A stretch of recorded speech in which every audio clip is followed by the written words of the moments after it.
Thank you to Delete Me for sponsoring today's video. In October 2024, Chinese state-sponsored hackers infiltrated U.S. telecom companies and internet service providers. They accessed systems that are used for court-approved investigations, including unencrypted voice and text messages. Now, Chinese hackers are called typhoons here in the US. There are three different types of typhoons. First is Volt Typhoon. Volt as in electricity. They target our infrastructure networks like our power grids and our water treatment plants, including medical networks as well. The purpose of Volt Typhoon is to disrupt the lives of Americans when called upon. So that's what they're really looking for, is not necessarily intelligence gathering. They're looking to cause trouble. The second group is called Flax Typhoon. Flax Typhoon is very interesting to me because they have managed to compromise hundreds of devices of the Internet of Things. The Internet of Things are your smart thermostats, your Fitbits, your smart refrigerator that's in your kitchen. Those devices come shipped out of the factory and you buy them off the floor with inherent faults in their user interface, their back-end code, and the Chinese hackers are able to exploit those vulnerabilities to turn your device, whether it's your smart oven or your washer and dryer, into part of a botnet. A botnet is just a series of online internet devices that work together to cause trouble and bring down things like websites through DDoS attacks, for example, but many other things as well. So the Flax Typhoon group are able to use your smart devices to prevent your grandma from, say, logging on to socialsecurity.gov and check the status of her current statement, for example. These devices will take down websites or prevent access to websites. The last group is called Salt Typhoon. Salt Typhoon is much more serious, in my opinion, in that they compromise telecom sites and internet service providers here in the United States. They gain access to a list of compromised Chinese assets here in the US in October 2024. So now China knows who the Department of Justice knows is working for China in the United States.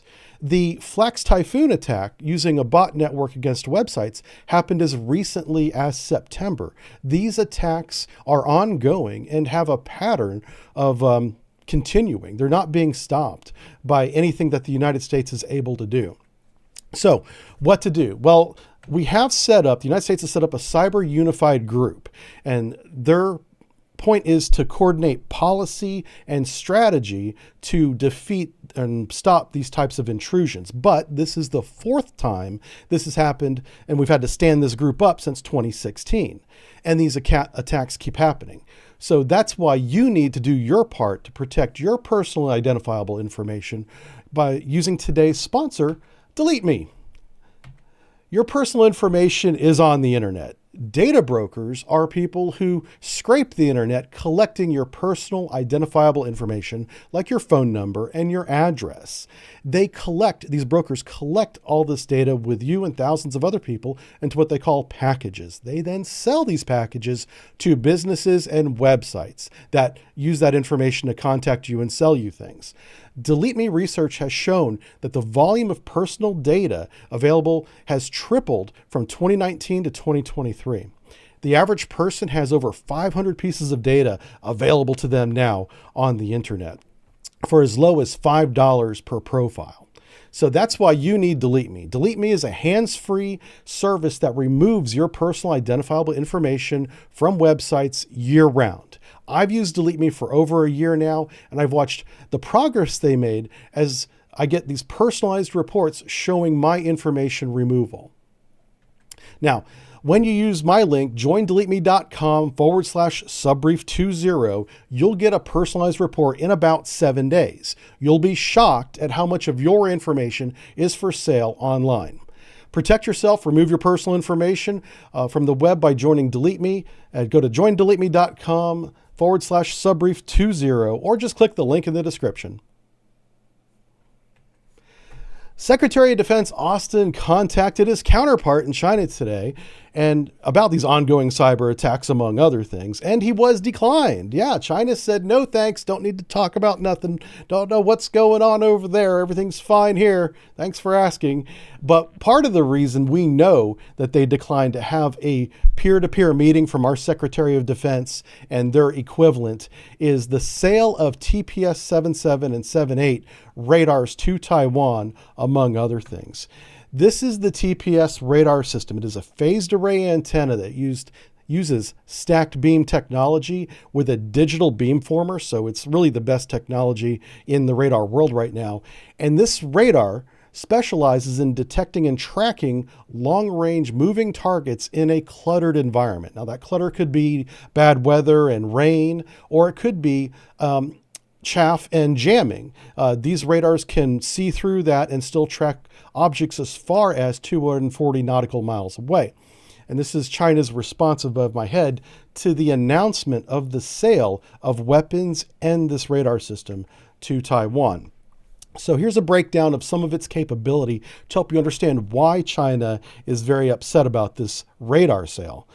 The stacked beam can illuminate large targets in a large area, full time. So it's near continuous illumination when you operate it in that mode.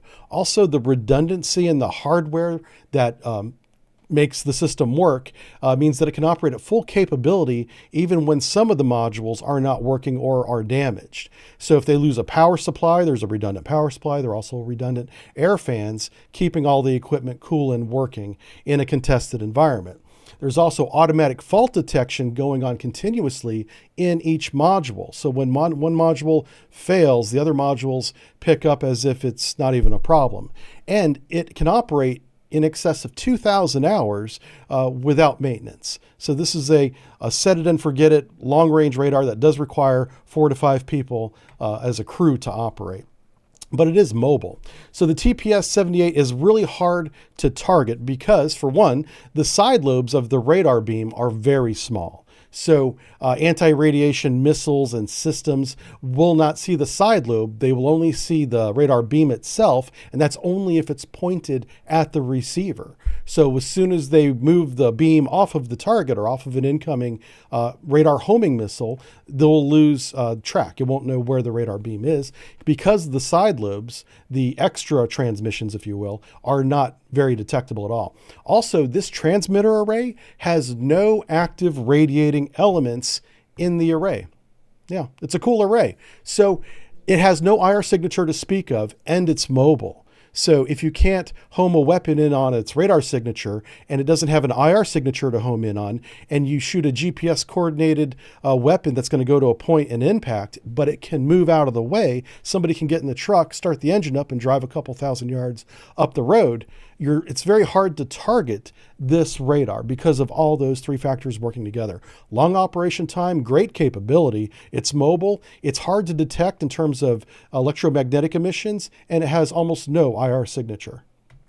So on October 25th, our Defense Security Cooperation Agency announced to the world that we're going to sell $1.1 billion worth of advanced missiles and related equipment like this radar system to Taiwan. So as that sale goes through, the U.S. is continuing to monitoring the rising tensions in the theater around the Western Pacific. So let's shift our focus over there and just see what's going on in the Pacific right now. We have 3 carrier strike groups in theater. We have Carl Vinson, George Washington, Abraham Lincoln. Each one of these by themselves, it would be the strongest Navy in the world, but we have 3 of the strongest navies in the world operating in that area. And the American Amphibious Ready Group is stationed right there in Japan, ready to go out. Those are the Marine Corps soldiers ready to get out there and, break crayons and other things. So, but what is China and Russia doing as a response? So China and Russia just conducted a 2-day air drill, or air cruise as China calls it, over the Sea of Japan. This included H-6 Chinese nuclear-capable bombers, as well as the Tu-95 bombers from Russia. And they operated right here in this area in the Sea of Japan, going back and forth between the Korean Peninsula and Japan over the Straits of Tsushima. Now, China did release a short statement saying that this is the 9th annual joint air cruise between Russia and China and nothing more than that. Korea did do a protest, and the reason why Japan and Korea protested this is part of the Air Defense Identification Zone. So while it's perfectly legal to conduct peaceful passage in this airspace, you must also announce yourself when questioned. So presumably, Japan and Korea both asked who they were as they approached. They got no response. An air intercept was conducted, which is how we got these photos. And then they knew who they were, and now everything's fine. But it's still very provocative to make this air transit through an ADIZ and not announce yourself. For instance, whenever we do freedom of navigation and we fly our P3s through the Strait of Taiwan, if China asks who we are, we always announce our presence. So we follow the rules, but China and Russia does not. Also going on, and this is much more inside my field of interest here, this Chinese intel ship is transiting into the Philippine Sea, positioning herself out there for something. Maybe they plan on doing additional operations in the Philippine Sea soon. This is an asset that you would pre-position in a location around the globe before you did something you wanted to record and look at from a sonar and radar electromagnetic spectrum perspective, just really for intelligence gathering. So this ship is at sea right now. We're keeping an eye on her.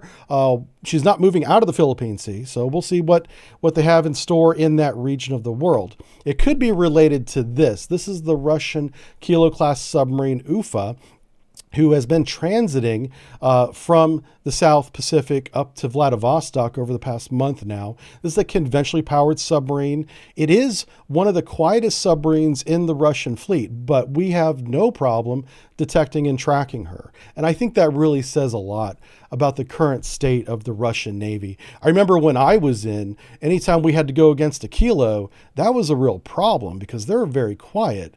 And now we're tracking them every day as if it's just another day of the week. And I won't go into any more detail than that, but this is really all you need to know about the Russian submarine force. It's a fraction of what it was. So let's put all this together. As we look at the big picture of the Western Pacific, we can see it's a very busy place. We have a large presence there now with 3 carrier strike groups, an amphib ready group ready to go with those Marines. We have the Russians and the Chinese conducting multi-day air cruises, which means they're refueling the bombers, keeping them in the air for 2 days at a time. Also, the Chinese intel ship in the Philippine Sea is there collecting something or pre-positioning for an event that I look forward to talking about when it happens. I don't know what it is yet. And the Russian submarine is transiting through the Western Pacific. It's being tracked by the Philippine Navy, the Malaysian, the Indonesian Navy had positions on her. Of course, we have it. And Japan has her right now as I'm recording this. So it's just really disappointing what's happened to the Russian Navy. They're pathetic. Anyway, so now you have a better idea of what's going on in the Western Pacific right now than most people. So thanks for watching. And remember to use the sponsor of today's video. Protect yourself. Remove your personal information on the web at joindeleteme.com/subbrief20. Save 20% off. Or just click the link in the description to save 20%. Have a great one, everybody. Bye.